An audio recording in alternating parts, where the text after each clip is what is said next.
Ladies and gentlemen, welcome to the channel. My name is Chris, the High Guy Jacobs, and today we take a deep dive into Doomsday: Last Survivors. It's a mobile game mainly that has been brought to PC, brought to us by our friends at IGG. And today we're going to look at a important part of the game, which is hero development.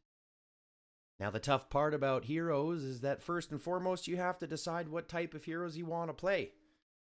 What do I mean by that? Well, let's see. There are three types. You've got infantry, you've got ranged, and you've got riders. The problem is they each have their own special abilities and their own special stats. For example, infantry are the tankiest heroes in the game. That's where your defense comes from. They are typically the ones that take the most amount of damage, and they deal, their base stats are the lowest amount of damage.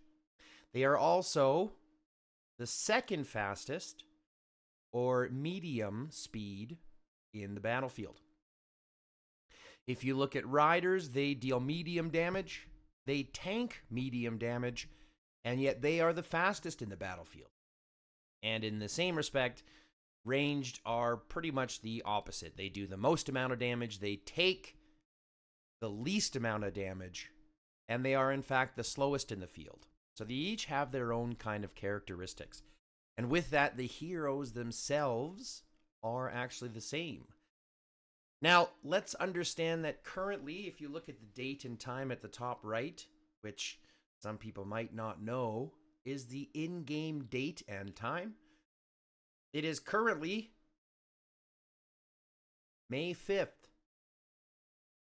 at 17:20, or 19:20, pardon me. I meant 7:20 p.m. game time. And at that time, it's important to realize that the hero selection that you have options to is much higher than we had as little as 4 to 5 months ago. I don't remember exactly when the update came, but there was a recent update that allowed for heroes to be selected during Top Commander and Lucky Roulette. This was not an option before. Previously, we had to wait for the cycle rotation to win the heroes that we wanted, and now you have options and availabilities to every hero that is in the game. This will determine, obviously, what heroes you upgrade and what ones you want to focus on. But why is it important to choose what type of troops you want to focus on? Because it's going to determine how much time and money you spend in the game. Infantry heroes are the cheapest to upgrade. Riders are about the middle, and obviously that makes range the most expensive.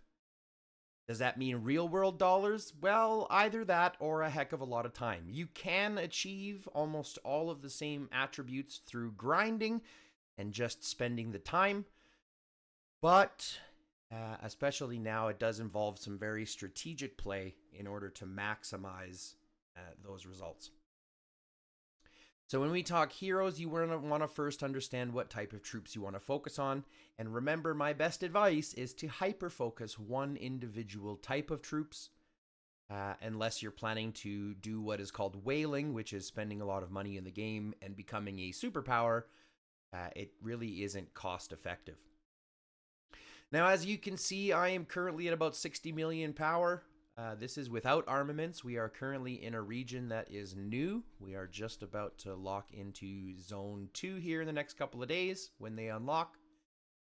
But I've been in the game now for approximately 333 days on this one account, which means that I've been around a long time.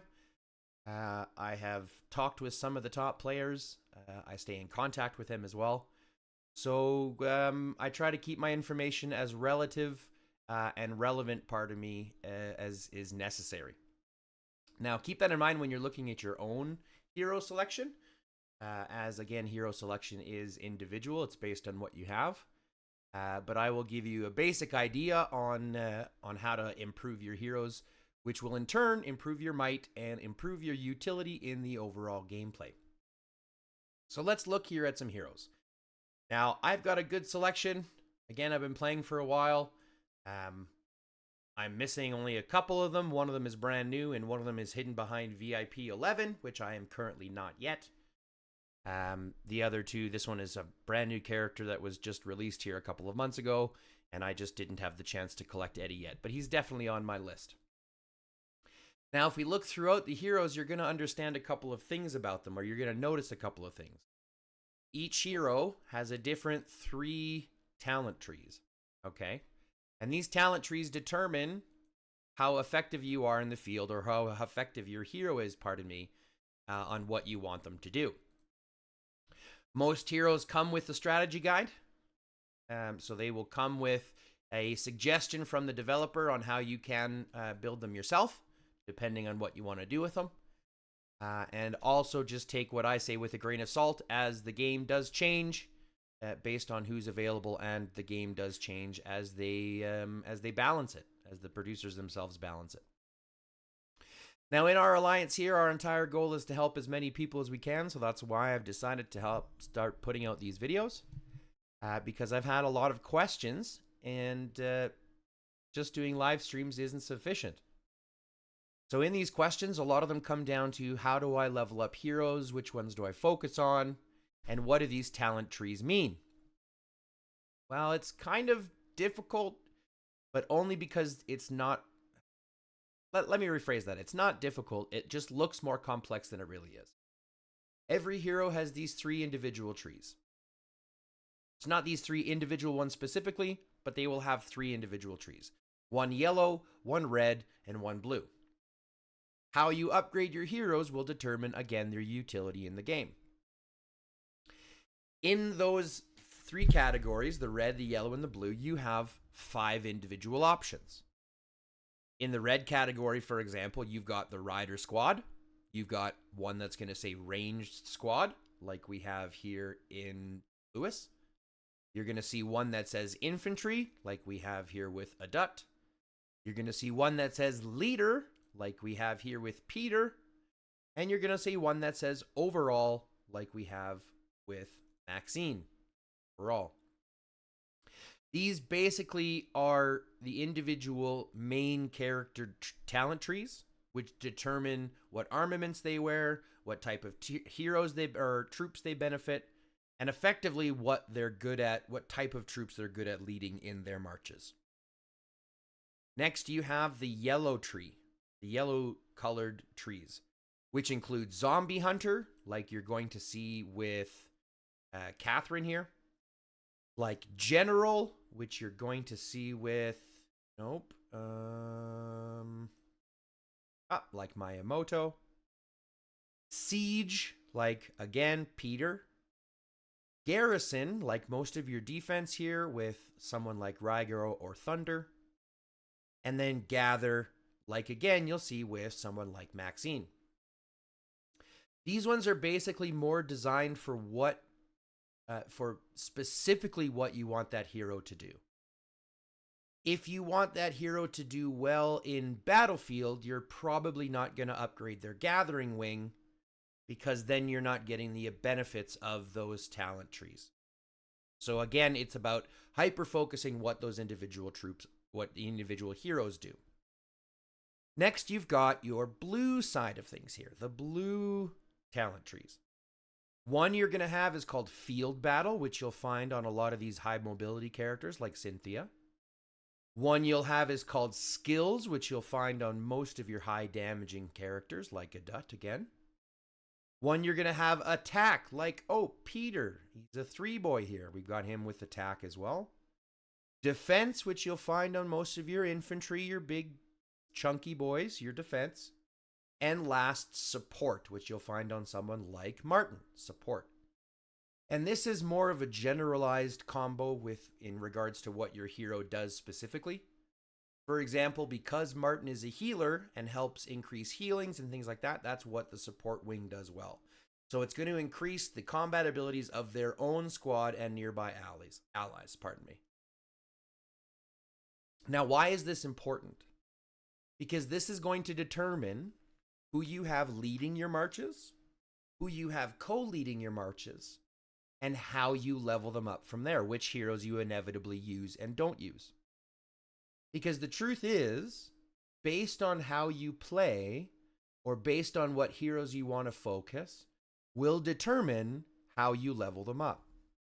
For example, Maxine is a great hero to use, but her talent tree, in my opinion, is only really going to ever really include her gathering tree here.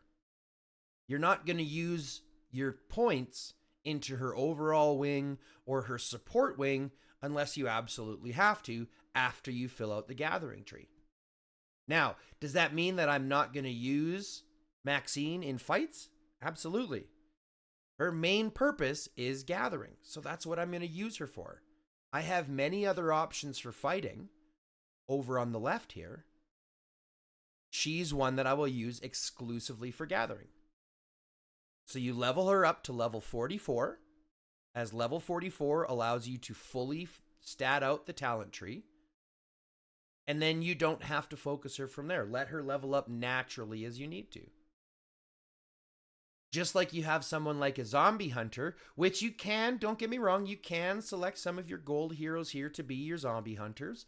But one of your best zombie hunters, two of them in fact, are purple heroes, Peggy and Russell. Peggy is a natural born zombie hunter. Her abilities allow that to be beneficial to hunting zombies. Right? Deals additional damage if the target is a zombie, increases damage to zombies, increases squad attack percent when a zombie is killed, heals wounds, right? When attacking a zombie. So all of her stats and all of her abilities are used only when attacking zombies. So that's what you would stat her for. Stat her into her talent tree at 44 levels and put the rest in things that will allow you to do more against zombies. For example, Blazing Rage, you will see fairly often. This skill, this talent pops up a lot throughout these talent trees. This is one you will use lots. This allows you to use additional or create additional rage, which allows you to trigger your rage skills. Now, what's a rage skill, you ask? The rage skill for every hero is the first skill that you'll see. The very first skill. This is your rage skill.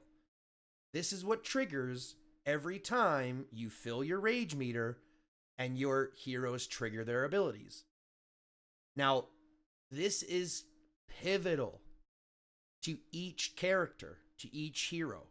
It is monumental that for 95% of these heroes, you will always upgrade their first skill first, because this determines their overall damage. This determines their overall healing for most characters. This determines shields. This is a very influential skill. So your first skill that you will upgrade is your first skill here.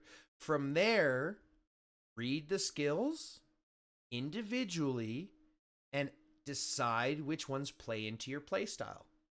For example, I want Cynthia, when she leads a march, I want her to be very fast.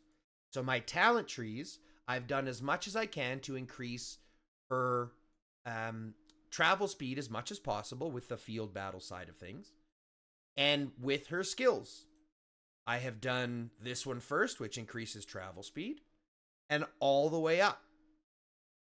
Get your first one done first, all the way up. When you pick your next skill to level up, make sure you level it all the way to 5 before moving on to your next one. As if you'll notice, the average, it makes sense. When you look at the bonuses that you're actually getting, it makes sense to fully stat the skill out versus going ahead, because they get more expensive as you level them up. And you want these max buffs, these max bonuses on as many skills as you can. Okay? So when we're looking at each one, once you've decided which type of troops to focus, the question becomes, which heroes do I want to try to achieve? Which heroes do I want to try to earn? And which heroes do I want to try to upgrade? So let's look at a couple really good choices, both in the free side and in the cost side for each of the three types. Okay? Now, if we look at the police station, we can look at what options we have that are almost entirely free. These are all of the heroes that you can pull shards for with your police searches at absolutely no cost, for free. Okay? And if you look at these ones, the reason why infantry is a great option is because you have two decent heroes in Raigoro and Tom that you can earn entirely free that are infantry heavy mains. And even if these are all the heroes that you have, just these two, it's still a pretty decent line. Right? So it's still okay to have those two. If you look at the free options in regards to riders, you really only have someone like Cynthia in the gold area, and we'll talk a little bit about her. She's more of a co-lead, right? So you're going to have to pick up someone else like Bella, which we'll talk about, in order to make a really good rider line. And it's the same with Nakano. Because Nakano is one of your only gold, is in fact your only gold ranged hero that you have. But she gets pushed out by both Julia and Lewis. So we're in a situation where it's not that they're bad heroes, but if it's all that you have, you still have to make up another gold ranged hero to be able to have a good ranged line. That's why infantry is one of the better ones if you don't plan on spending a lot. If you plan on spending, then your best bet is to go with your ranged heroes. And it's not even going to be Nakano. It's not even going to be this one here. We'll talk about who it is there. But if you're looking at free heroes, you're going to be going with Tom and Raigoro for your infantry. You're going to be going with Cynthia and either Freya and Park Dong-won or Dong-wook as your riders. And then for ranged, you're going to go Nakano, you're going to go Seojina, and you're going to go Akemi. And those are going to be your three free-based heroes that you're going to run lines with. The other ones really aren't useful. Edward, John Sunderland, they're really not useful for fighting. If all you have is Charlie and Liam, Liam is no good, pick Charlie instead. The rest you'll use for gathering: Alexander, Jeremy, Sia. These are your three main gatherers outside of Maxine. So it's really just those ones. You're going to use Tom, Raigoro, and Charlie for free. You're going to use Nakano, Seojina, and Akemi for ranged. And you're going to use Cynthia, Freya, and Park Dong-wook for riders in the free side of things. Now, if you look at the top characters in regards to what's available, since there's options now, you actually have choices. In the rider side of things, you've got Bella up there. You've got Sven right down there, Sven Schaefer, who's a little bit different. He's more of a support hero. And you've got Elena, this lovely lady right here. Now, these characters are great because they pump out a ridiculous amount of damage. If you look at their 3 levels, they've got the Rider Squad and they've got the Skills one. This Skills tab basically allows these characters to put out as much of this rage skill as possible. And if you look at Bella's damage, for example, Bella's damage, 12,000 damage, and she's pumping out fairly often with the fact that you can repump her skills when you put in those talents, right? Now, how do you level these out? Well, the best advice I can give you is to read the nodes individually. Like I said, you got this Howl of Fury back here. Unstoppable Fury. It's another rendition of this Fury type skill, which gives you rage back. But why is rage important? Well, we've talked about that because it determines your rage skill. And that rage skill is what triggers repeatedly to give you the damage and to give you the heal. Now, some people will tell you, are those skills important? Well, in my opinion, that determines your playability in the game. That's going to determine how well you fight in the field. That's going to determine how well you heal in the field, and even how well you do outside of the field. Because these skills, this is the difference. These skills are uniform. They will always be on. If you're garrisoning or if you're defending or things, these skill attributes are still under effect. If Bella, or these skills here, for example, only attribute to rider squads. So if Bella leads infantry squads, she doesn't get these bonuses or certain of these bonuses that are specific to riders. It's the same reason why you're not going to really do up her general side of things, because these buffs are very specific, during siege only. right? Increased damage to lookout towers, which is during siege only, right? Like most of these, when you're attacking zombies, Bella's not going to really attack zombies, so you're not going to really touch the general tree. And since you only have 5 of the individual types, like 5 blue ones, 5 red ones, and 5 yellow ones, the trees are exactly the same.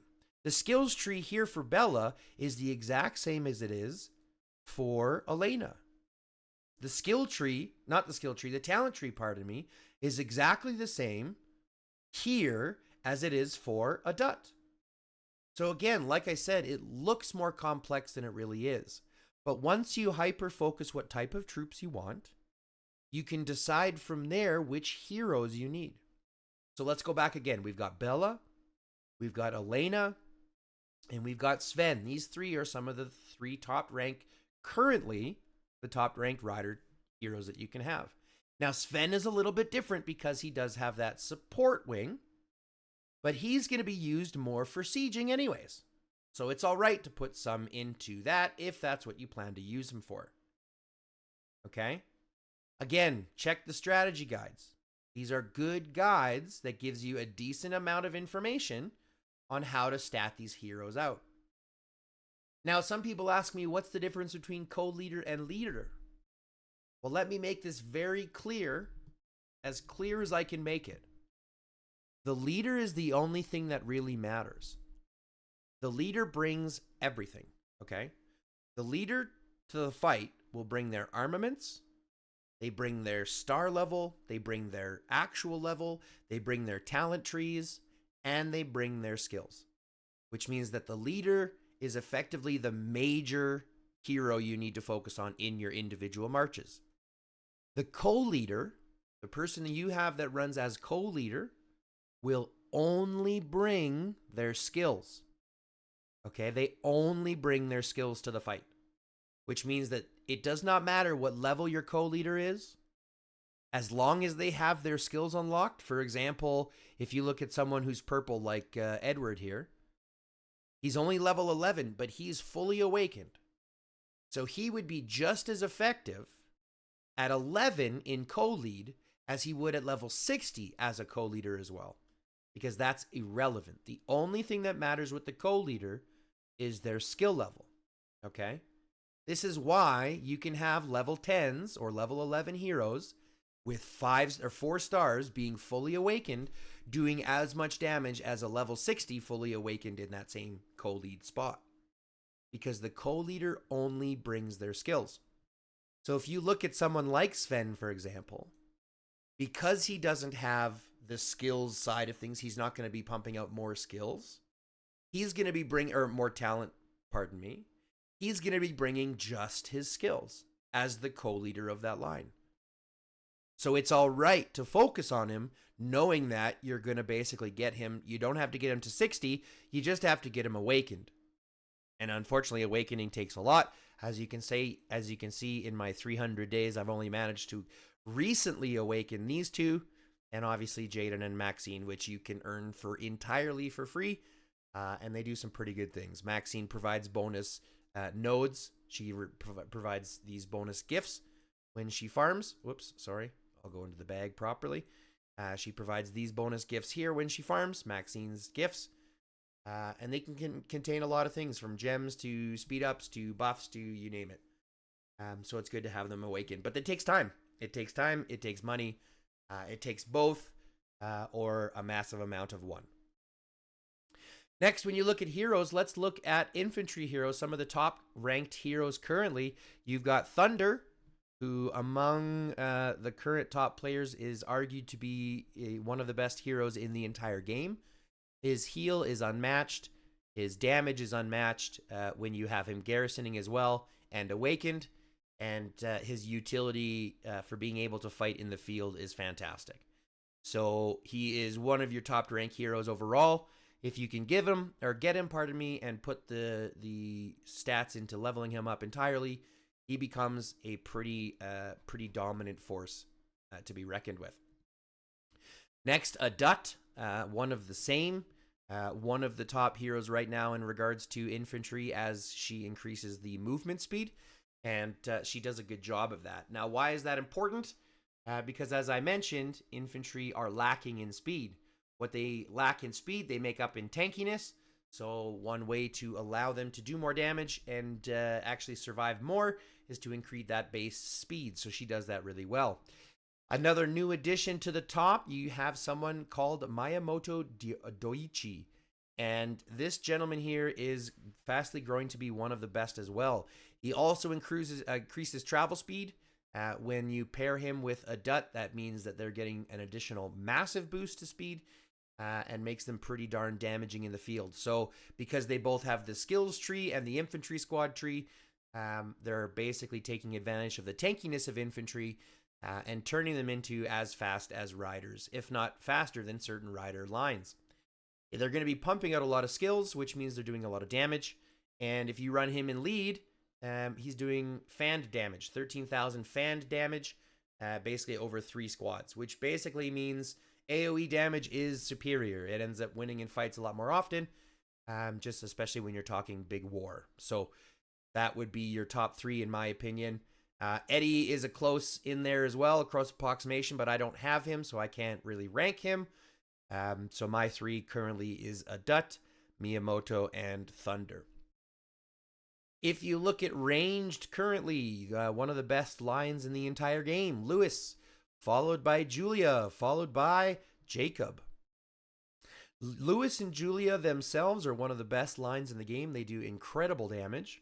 Julia is ranked to be also one of the best characters in the game because her silence, once you awaken her, makes her incredibly powerful.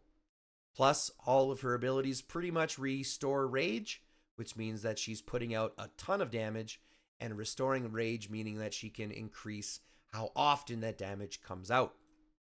If you look at her awaken skill, like I mentioned, this silence right here, silencing the enemy for 3 seconds, prevents the enemy from using their skills, which is massively powerful, especially since, like we've talked about, those rage skills are potent. They do a ton of damage. They provide a lot of heals. And if you're being silenced from them every 3 seconds, well, or for 3 seconds, pardon me, and having that done fairly often, it becomes very, very toxic. So if you have Julia, put the time in, pardon me, and get her leveled up as soon as you can. Lewis is a great choice. He's very uniform. He can actually be used in a lot of different places. He's got a lot of utility, so I would definitely look at spending some there as well. As I said, with the skills side of things in the skills talent tree, it basically means that he's able to pump out a ton of damage very quickly. And again, even with his being able to factor up to 5 people and the AoE, it means in big battles he does really well. So defending in garrison, for example, he will do well with that 5 enemy squad fan-shaped area damage. He does well in the battle, in the field, and he does well in rallies. So he's a good overall character to have, and when you pair him with Julia, it's actually one of the most damaging lines in the game. Now, I picked Jacob because he is one of the only heroes that provides defense for the ranged squad. And since ranged is already what we call a glass cannon, meaning they don't deal with damage very well, you need him as a kind of way to mitigate that loss, that lacking there. So the 3 that I would choose there again, Lewis right there, Julia, and obviously into Jacob. When you talk about gathering heroes, or what we would consider to be the overall heroes, you have obviously Maxine. She's going to be what you would have to gather for food.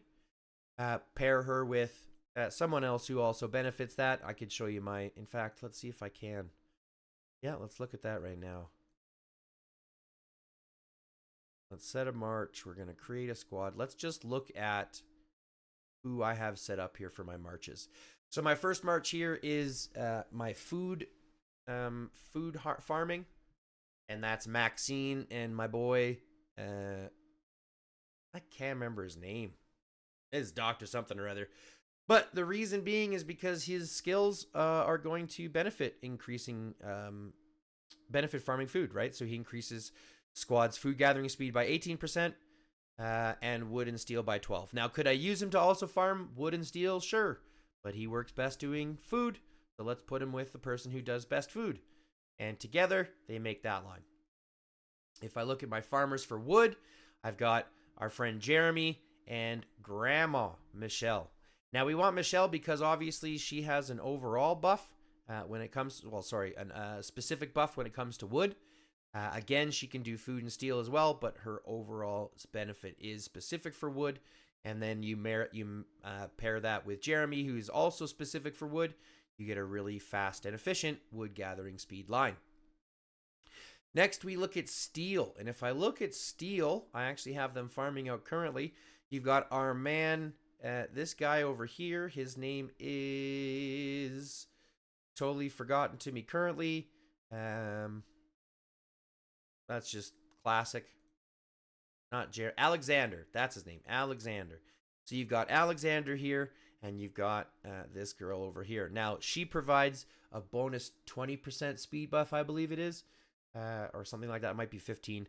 But it's an overall buff, so it's to all skills. That's why I put her with steel.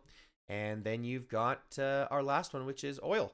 And oil, you've got Sia, who focuses on oil. And you've got Morgan, I believe, or Chris. I can't remember. Again, I smoke a lot of weed. So she provides an overall buff as well. So these four I've saved specifically to farm food, wood, steel, and oil. That way I never have to worry about leaving nodes behind, because we all know one of the worst parts of this game is finding a level 6 node with only 1,000 materials left. So if you're looking at your gathering heroes like I've talked about, your top ones currently is going to be Maxine. You're going to have Sia over here, who handles steel, or oil, pardon me. Right here, oil's gathering speed by 30%. You've got Jeremy and Alexander. So Jeremy's over here who does wood, Alexander who does steel. And then you have a new one who just came in. Her name is Sarah Vandermeer. She is going to be pretty good. From what I understand, she makes cars incredibly fast, which will be great for running away from people hunting farms. I have yet to get her. They have yet to release her on this region, which should be happening coming up this week. I've heard her to be very good. Again, don't have her yet, but you can get her for free. So obviously, if you can, make it for the collection, make it for the collection. Those are your 5 main gathering heroes to cover up 5 additional lines. If you wanted to farm with 5 lines, you're welcome to do that. But lastly, you have the option into these leader types here, because the problem is leaders themselves, there's not a lot of great options for free, right? You've got Peter, right? He's always an option who's a leader. And you've got Lee, and Lee becomes actually pretty good in late game. Like, he does pretty well in his fights as well in the battlefield. So he's not a bad option, but really the top ones that you're going to be leaning towards is Bianca Drake and Victor Blackwood, both of which are currently behind a paywall. They are behind a lucky roulette type thing that only comes back at a specific time, and you have to spend your hard-earned gems in order to earn them. So the problem when you have there is that if there's a paywall, it's harder to achieve them, which means it's harder to get fragments for them, which means it's harder to level them up. So really, when you look at the leader side, it's really tough to make a good decision. The only real options you have is someone like Hank, who has better options in the field, in someone like, the infantry line or what have you, being specific that way. It makes it really difficult because they also give you a lot of heroes and there's a lot of different playabilities. You've got someone like Chun. Where does she fit in the rankings? Well, she gets played out simply because you have someone like Julia and you've got someone like Lewis, who are obviously better picks. So if they're the only ones you have, are they bad choices to upgrade? Not necessarily, but in my opinion, you would be better to save those and dump them into the better heroes that you will eventually get, because they are effectively all available now. Remember, before we had to wait a long time, and TC being top commander, only provided one hero at a time for us to be able to fight over, instead of having a choice in both that and the lucky roulette to acquire multiple heroes. So that's kind of something you have to keep in mind. And in saying that, I do want to mention one thing very quickly. It is about the Top Commander event. The Top Commander event is a bi-weekly event that happens every 2 weeks. And it is one of your key areas in order to earn great heroes, like Thunder, like Eddie, like Riven.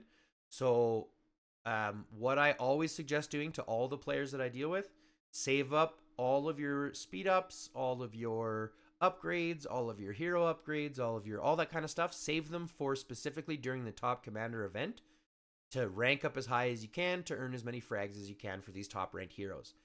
I don't know how many times I've been sitting there in the middle of the week when we're not having top commander and someone has just spent a whole bunch of speed ups on getting an upgrade that's not really important, but they're excited. And don't get me wrong, I'm excited for them to have that upgrade, but inside my mind, it's screaming at me they should have waited because the rewards for top commander are just better. So focus on your top commander event. It happens every 2 weeks, lasts a week, and the rewards for those events are pretty fantastic. So going back lastly into heroes here, we're going to touch, just as a quick reminder, take your time and read over your talent trees. This will determine how you play your heroes. This will determine who leads your lines. This will determine who's co-leader for your lines. This will determine who you invest your hard-earned money or time into, and go from there. The hardest part about this game is asking yourself the tough question, which is, how much time and money do I want to put into this game? Do I want to invest in what I think is, in my opinion, a pretty darn fun game? That being said, ladies and gentlemen, I want to thank you very much for your time. If you have any questions or concerns, don't hesitate. Leave them in the chat box. If you haven't hit the like or subscribe button, feel free to do that as well. I plan on putting out more videos based on Doomsday content because it has been requested consistently from me to help other people do that. So if you have questions, concerns, leave them in the chat box. Hit the like, subscribe. Join me again for my next one, and I'll see you all on the other side.